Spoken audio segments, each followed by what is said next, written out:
Well, hi everybody. My name is Jim Burns, and right now you are in the Bullyproof Classroom Online Academy, and we are going to be covering some topics in this 10-hour course that educators and society need to be made aware of. We're ignoring them. We need to be aware of it. We're denying them. It should be embarrassing, and we all should be red-faced, because we're sitting right in a room with an 800-pound gorilla, and we're ignoring that gorilla. What are these things that educators and parents and society won't discuss? Well, this course is going to be a real eye-opener for you. It not only covers 10 topics, but it gives you, the participants, some solutions. So let's get started with the first topic so you can get an idea of the direction that this course is going, and so you can get a handle on what you need to be made aware of. Now, topic number 1, disrespect is pervasive in our society. The kids are not corrected for it, and sometimes these kids become adults, and they become the parents that we face, and that they believe that they can say and do whatever they want. And believe it or not, that includes instilling the fear of God in us, because they're not happy with how we may have handled their child. And this fear ascends the ranks, and I'm talking about from the superintendent right on down. The schools are controlled by 20% of the parents with the biggest mouth and the most threatening attitude. That's topic number 1. It's something that we need solutions for, and we need it fast. Parents aren't parenting real well. We're going to get into that. And because their kids are giving the school and even them a hard time, they come in and fight for the weaknesses of their child and make us look like we're the ones to blame, when this kid, because he doesn't give his parents a problem at home, the reason is it's because parents don't have any boundaries and they don't have clear consequences set when the child misbehaves. Topic 2, self-control. We're all talking about it. We in terms of teenage diabetes, kids that are overweight, 1 in 4 homes are in foreclosure. We could blame the banks, I guess. But can we really? And in order to get bigger and better things, the money has to be made to get it, unless the bank really doesn't care.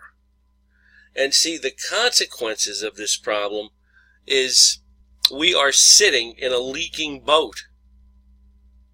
What's happening is the idea that we can spend more than we have, eat more than we should, lay around. We are a society that doesn't like to go through any type of pain or inconvenience. We want everything now. We want to eat when we want, drink when we want, smoke when we want. The price will be paid with the consequence further down the road, and we've already had that experience with the number of homes that are in foreclosure. But this problem, the self-control problem, leaks into school. And once it gets into school, kids get up whenever they want to get up. They say what they want to say. They do what they want to do. They can't control themselves. And sometimes, not all the time, we start to look at them and say, geez, well, maybe he has attention deficit disorder, which we're going to cover very shortly. As a matter of fact, it may be the next topic. And it is. We've medicalized education, and we've gotten to the point where medication is the first choice in dealing with a behavior problem. And don't get me wrong, medication has proven to help kids with attention deficit disorder and oppositional defiant disorder. But there's a few things that we have to be aware of. You talk to any therapist, and what they're going to tell you is that therapy only works with the use of medication. You can't just give a medication because it's not going to work. So you have to provide therapy. In school, medication surely will work if we provide the appropriate consequences.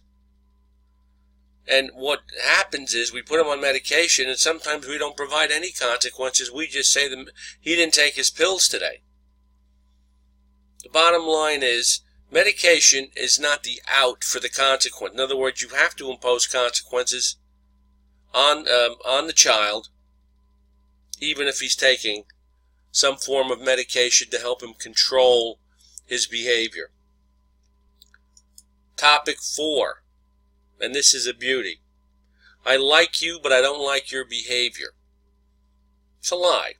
Be honest. You don't like the kid. And that's a very tough thing to try and deal with. See, we have to stop this pretending. Because if we don't, the kid is going to know that we don't like them. He's going to figure it out rather quickly, because our body posture, the way we look, how we talk to him, we may roll our eyes, whatever the case may be, okay, that kid will figure out. So this idea, I like you but don't like your behavior, I think sometimes teachers can go home praying that some kids don't come to school the next day. So we have to come clean with this one, folks. Stop saying I like you but don't like your behavior, because all that's doing is creating pent-up anger in you that ultimately will be directed toward the kid. And that kid won't be able to do anything right, and you will constantly search for the evidence to support your belief. Obedience is now a dirty word. You know, years ago, all we wanted was for kids to obey. Now it's the last thing we get. You know, and the educational gurus who have spent their time attacking education from a theoretical standpoint, they really never have spent time in a classroom with a group of wild kids. Now, there is a definition to this. I mean, I had to change my approach. I called it compliance. But the definition for obedience, or if you want to call it compliance, it's the same thing, is doing what you're told when you're told to do it with the right attitude. That's all you want. And we're given a whole lot of information, probably at in-services and probably in some of the college classes. You ask a kid to do something, wait 20 seconds. That, to me, is not compliance. You ask a kid to do something, he should just go do it. How do you get there? You have to impose the right consequence. And for those of you who think that, obedience is something that we, not everybody has to be responsible for, we all have to be responsible or obey someone. Take a look at that sign. You've left the New Jersey Turnpike. Obey local speed laws. I know it's a little blurry. It's not a very good picture, but you get the point. You have to obey your boss. Sometimes you have to obey your spouse. Just because the desire is so great, when they make a request of you, it means a lot to them. You have to do it whether you want to or not. And these are the things that we have to work on, because we are rapidly producing children who are becoming adults, and we have a very high unemployment rate. I wonder how some of these people lost their jobs or got fired from jobs, or why they quit. Could it be that they have that much of a problem with authority, and they can't listen when someone tells them to do something only because they disagree with it? And disagreement has nothing to do with it. If you're told to do something, whether it be by your boss, a teacher, whatever the case may be, as long as I'm not asking you to do anything that's dangerous or something, or illegal or unethical, you have to do it. We all have to obey someone. we lie to kids all the time. We've inflated their grades because we don't want to affect their self-esteem. And by the way, we don't even know what self-esteem is. And truly, today, read that last line right there. Today, kids feel good about themselves for no apparent reason. It's almost impossible to be left back. And if a kid has low test scores, the teacher always gets the blame, which is maddening, truly. So we let kids know that he's doing great academically. How did I do on that test, Mr. Burns? Well, we'll take another look at it. You could do a little bit. Well, you failed. That's the answer. And trust me when I'm telling you that someone is going to tell this kid. Someone is going to tell him. And it's probably going to be when he gets into college or when he's approaching college age. Take a look at that statistic. Since 2002, senior GPAs over 4 have doubled. Why? Does everyone have a GPA that high? I mean, I don't know what percentage of kids go to Ivy League schools, but I do know that sometimes kids are being awarded grades that do not reflect their true academic ability. So we have to be careful and we have to tell kids the truth. That's all there is to it. Excuses. Now, let me make something clear here. Kids, or everyone, has a reason for certain behaviors. But the minute the reason turns into a circumstance, that's when the problem comes in.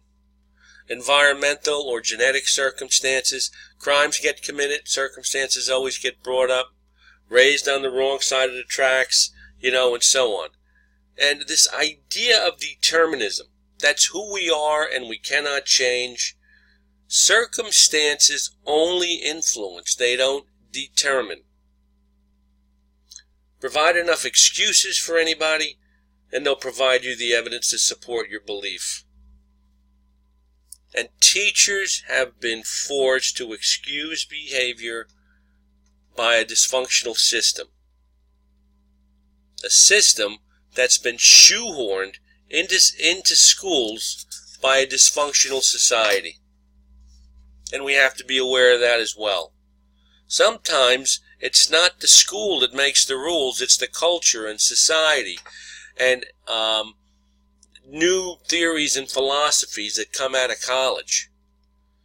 So we have to be aware of determinism and influence. You see that narrative up there, that graphic on the screen? Life is like a game of cards. The hand that you're dealt, well, that's determinism. The way you play that hand is your free will.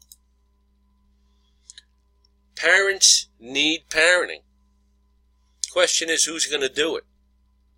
And I have spoken to many parents over the course of my career. And what I discovered is, I might ask them a question, something like this: if their kid is being held for detention. Well, he can't, this is at the high school level, he can't stay for detention, you got to pick up his younger sister. And I might say to the parent, well, isn't there someone else that could do it, like your mother or something? And this parent would say to me, I haven't spoken to my parents in 10 years. 10 years. They'd say to me, I haven't spoken to my parents. I don't speak to my parents. Well, how long has that been going on? 10 years. 3 generations of dysfunction. Everybody knows it. Nobody talks about it. And it becomes this problem that we face, and I call it intergenerational dysfunction. Most kids lack the discipline skills, or most parents lack discipline skills and are so angry that they take out that anger and rage on their own kids. What you have is a situation where you have an angry parent, and angry parents who don't talk to their parents have a real tough time figuring out how to handle their kids. They lose their perception on right and wrong behaviors. And sometimes even the simplest thing can be confusing for them. And that's what intergenerational dysfunction is. And we have to be aware of that. Number 9, kids don't fear anything today. As a matter of fact, parents fear their kids more than the kids fear their parents. And you know, there's nothing wrong with healthy fear. Fear of authority, fear of a consequence. Sometimes consequences are so meager that they don't do the job anyway. Systematic discipline, it's like a slap on the wrist. And then you end up with fights between parents and the school and everything else. And what are the kids doing? The kids are sitting back and they laugh and they do what they want to do without any real consequence. Parent comes in, argues for the weaknesses of the kid. The principal or the superintendent at times may give in to that argument. Before you know it, you have kids not even being disciplined anymore.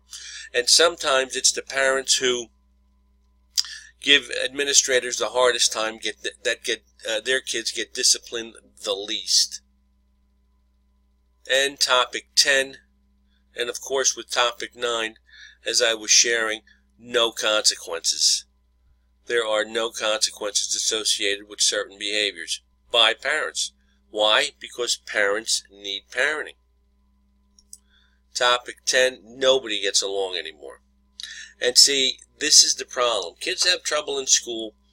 They become adults who have matured physically but not mentally or emotionally. And society has been taught to disagree but with the wrong attitude. The idea here is we have to disagree but with the right attitude. And we have to leave enough space in a conversation for a disagreement. But we can't do that.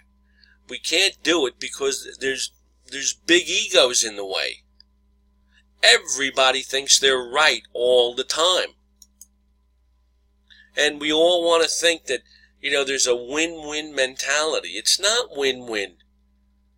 It can't be win-win. If win-win really existed, you'd have 2 Super Bowl champs, 2 World Series champs, and you'd have 2 presidents. If everybody wins, nobody wins. So confrontations are something that we have to have, and we have to leave enough space in there for disagreements. And we have to be able to speak our mind. Part of the problem is, for teachers, is that they get muzzled. They get shoehorned into the political correctness of the school, and if they speak out against anything, or if they want to just share information, and if they're not tenured, they could get fired. If in fact they speak out and someone overhears. Because in school you have some teachers that are friends with administration. Which is a tip I give all of my non-tenured teachers. Don't pair yourself up with one of the biggest mouths in the school, because you could get yourself fired. They can't fire the guy that's been there for 10 years, but they can get rid of you. And we don't want to be muzzled, but we want to know how to make our concerns known and express our concerns. But we can't do it behind other people's backs. We're all victims of bullies. We've all had our experiences with a bully. And these bullies rapidly become adults who we have to deal with. It's that intergenerational problem that I talk about. We still fear that confrontation. Everybody knows that bullying is intergenerational and it's not going to go away. It's just not going away. And it's not about the 20% of the kids who bully right now in our schools and communities. It's about who they become as adults. That's what we need to be aware of. The solutions, at the conclusion of each hour, I'm going to give you a short presentation on the topic with the solution, so you have an idea about what to do.